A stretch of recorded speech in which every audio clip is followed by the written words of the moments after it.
তো একজন রিকোয়েস্ট করলাম মাকে নিয়ে একটা গান শোনাইতে, তো এখন আমি আমার মা এবং সকলের মাকে উদ্দেশ্য কইরা একটা ছোট্ট গান বানাইছি, তো এটাই এখন তোমাদের শোনাবো। আর মাকে নিয়ে গান গাইতেছি, সবাই গানটা শেয়ার করে দিবা।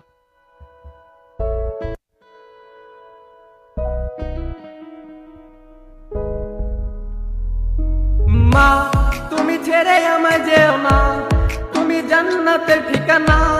যারা মাকে কষ্ট দাও জান্নাত পাবে না। তুমি ছেড়ে আমায় যেও না, তুমি জান্নাতের ঠিকানা। যারা মাকে কষ্ট দাও জান্নাত পাবে না। ওগো মা, তুমি যদি